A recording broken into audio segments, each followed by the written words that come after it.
ओम श्री परमात्मने नमः। श्रीमद् भगवद गीता के पहले अध्याय का महात्म्य। श्री पार्वती जी ने कहा, भगवान, आप सब तत्वों के ज्ञाता हैं। आपकी कृपा से मुझे श्री विष्णु संबंधी नाना प्रकार के धर्म सुनने को मिले, जो समस्त लोक का उद्धार करने वाले हैं। देवेश, अब मैं गीता का महात्म्य सुनना चाहती हूँ, जिसका श्रवण करने से श्री हरि में भक्ति बढ़ती है। श्री महादेव जी बोले, जिनका श्री विग्रह अलसी के फूल की भांति श्याम वर्ण का है, पक्षीराज गरुड़ ही जिनके वाहन हैं, जो अपनी महिमा से कभी च्युत नहीं होते तथा शेषनाग की शैया पर शयन करते हैं, उन भगवान महाविष्णु की हम उपासना करते हैं। एक समय की बात है, मुर दैत्य के नाशक भगवान विष्णु शेषनाग के रमणीय आसन पर सुखपूर्वक विराजमान थे।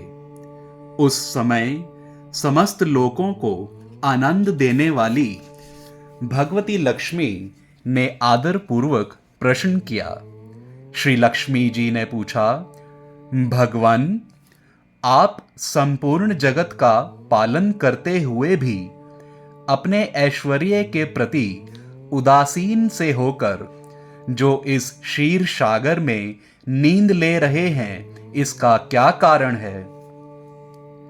श्री भगवान बोले, सुमुखी, मैं नींद नहीं लेता हूं, अपितु तत्व का अनुसरण करने वाली अंतर्दृष्टि के द्वारा अपने ही माहेश्वर तेज का साक्षात्कार कर रहा हूं। देवी, यह वही तेज है जिसका योगी पुरुष कुशाग्र बुद्धि के द्वारा अपने अंतःकरण में दर्शन करते हैं तथा जिसे मीमांसक विद्वान वेदों का सार तत्व निश्चित करते हैं। वह माहेश्वर तेज एक अजर प्रकाश स्वरूप आत्मरूप रोग शोक से रहित अखंड आनंद का पुंज, निष्पंद, निरीह तथा द्वैत रहित है। इस जगत का जीवन उसी के अधीन है। मैं उसी का अनुभव करता हूं। देवेश्वरी, यही कारण है कि मैं तुम्हें नींद लेता सा प्रतीत हो रहा हूं। श्री लक्ष्मी जी ने कहा, ऋषिकेश, आप ही योगी पुरुषों के ध्येय हैं। आपके अतिरिक्त भी कोई ध्यान करने योग्य तत्व है, यह जानकर मुझे बड़ा कौतूहल हो रहा है। इस चराचर जगत की सृष्टि और संहार करने वाले स्वयं आप ही हैं। आप सर्वसमर्थ हैं। इस प्रकार की स्थिति में होकर भी यदि आप उस परम तत्व से भिन्न हैं, तो मुझे उसका बोध कराइए। श्री भगवान बोले, प्रिय, आत्मा का स्वरूप द्वैत और अद्वैत से पृथक, भाव और अभाव से मुक्त तथा आदि और अंत से रहित है। शुद्ध ज्ञान के प्रकाश से उपलब्ध होने वाला तथा परम आनंद स्वरूप होने के कारण एकमात्र सुंदर है। वही मेरा ईश्वरीय रूप है। आत्मा का एकत्व ही सबके द्वारा जानने योग्य है। गीता शास्त्र में इसी का प्रतिपादन हुआ है।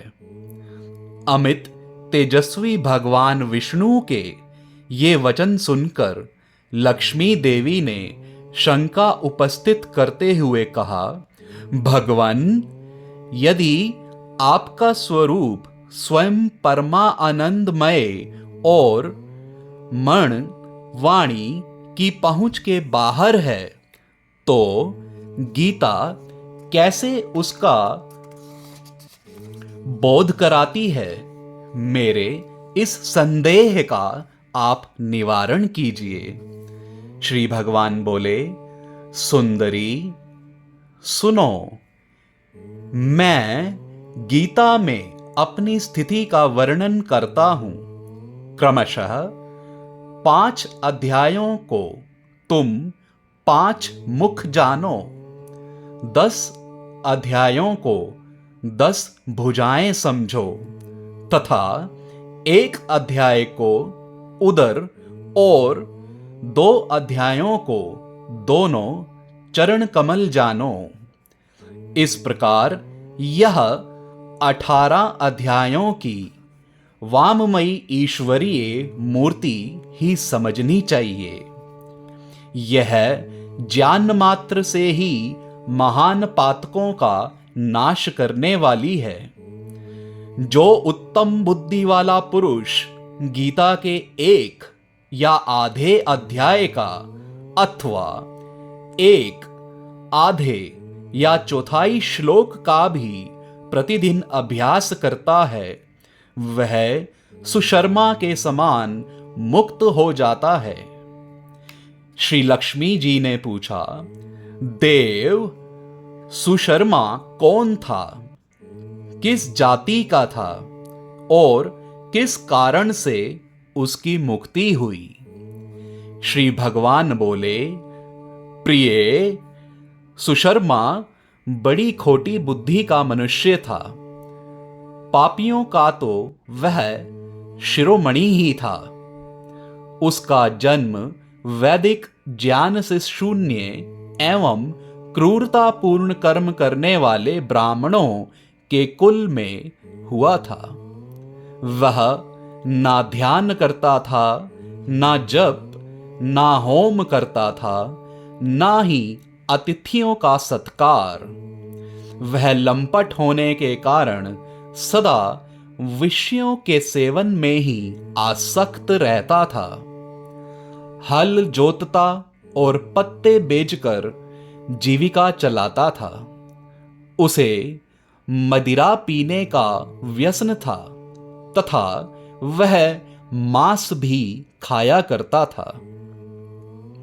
इस प्रकार उसने अपने जीवन का दीर्घकाल तक व्यतीत किया। एक दिन मूढ़ बुद्धि सुशर्मा पत्ते लाने के लिए किसी ऋषि की वाटिका में घूम रहा था। इसी बीच काल रूपधारी काले सांप ने उसे डस लिया। परिणाम स्वरूप सुशर्मा की मृत्यु हो गई। तदंतर वह अनेक नरकों में जा वहां की यातनाएं भोग कर मर्त्य लोक में लौट आया और वहां बोझ ढोने वाला बैल हुआ। उस समय किसी पंगु ने अपने जीवन को आराम से व्यतीत करने के लिए उसे खरीद लिया। बैल ने अपनी पीठ पर पंगु का भार ढोते हुए बड़े कष्ट से 7-8 वर्ष बिताए। एक दिन पंगु ने किसी ऊंचे स्थान पर बहुत देर तक बड़ी तेजी के साथ उस बैल को घुमाया। इससे वह थक कर बड़े वेग से पृथ्वी पर गिरा और मूर्छित हो गया। उस समय वहां कौतूहलवश आकृष्ट हो बहुत से लोग एकत्रित हो गए। उस जन समुदायों में से एक किसी पुण्य आत्मा व्यक्ति ने उस बैल का कल्याण करने के लिए उसे अपना पुण्य दान किया। तत्पश्चात कुछ दूसरे लोगों ने भी अपने अपने पुण्यों को याद करके उन्हें उसके लिए दान किया। उस भीड़ में एक वेश्या भी खड़ी थी। उसे अपने पुण्य का पता नहीं था, तो भी उसने लोगों की देखा देखी उस बैल के लिए कुछ त्याग किया। तदनंतर यमराज के दूत उस मरे हुए प्राणी को पहले यमपुरी में ले गए। वहां यह विचार कर कि यह वैश्या के दिए हुए पुण्य से पुण्यवान हो गया है, उसे छोड़ दिया। फिर वह भूलोक में आकर उत्तम कुल और शील वाले ब्राह्मणों के घर में उत्पन्न हुआ। उस समय भी उसे अपने पूर्व जन्म की बातों का स्मरण बना रहा। बहुत दिनों के बाद अपने अज्ञान को दूर करने वाले कल्याण तत्व का जिज्ञासु होकर वह उस वैश्या के पास गया और उसके दान की बात बतलाते हुए उसने पूछा, तुमने कौन सा पुण्य दान किया था?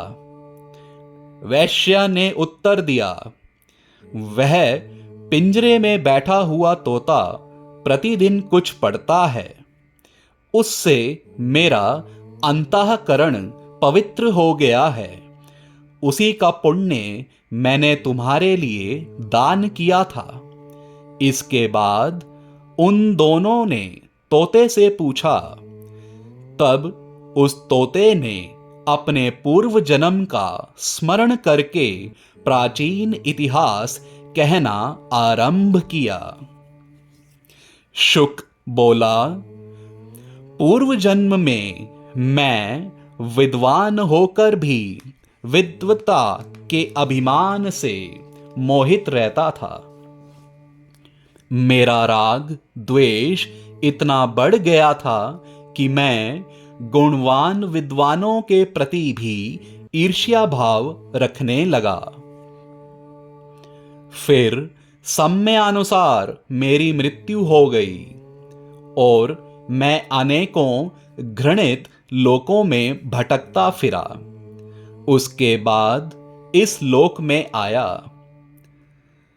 सतगुरु की अत्यंत निंदा करने के कारण तोते के कुल में मेरा जन्म हुआ। पापी होने के कारण छोटी अवस्था में ही मेरा माता पिता से वियोग हो गया। एक दिन मैं ग्रीष्म ऋतु में तपे हुए मार्ग पर पड़ा था।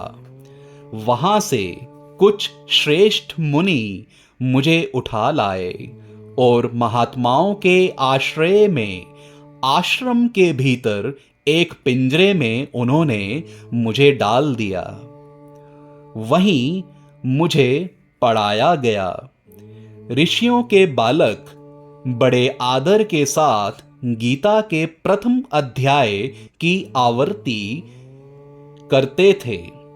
उन्हीं से सुनकर मैं भी बारंबार पाठ करने लगा। इसी बीच में एक चोरी करने वाले बहेलिये ने मुझे वहां से चुरा लिया। तत्पश्चात इस देवी ने मुझे खरीद लिया। यही मेरा वृतांत है, जिसे मैंने आप लोगों से बता दिया। पूर्व काल में मैंने इस प्रथम अध्याय का अभ्यास किया था, जिससे मैंने अपने पाप को दूर किया है।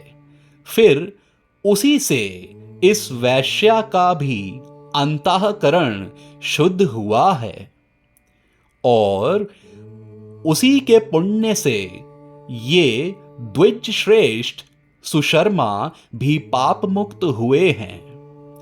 इस प्रकार परस्पर वार्तालाप और गीता के प्रथम अध्याय के महात्म्य की प्रशंसा करके वे तीनों निरंतर अपने अपने घर पर गीता का अभ्यास करने लगे।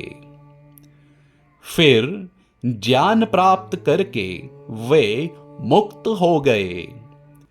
इसलिए जो गीता के प्रथम अध्याय को पढ़ता, सुनता तथा अभ्यास करता है, उसे इस भव सागर को पार करने में कोई कठिनाई नहीं होती।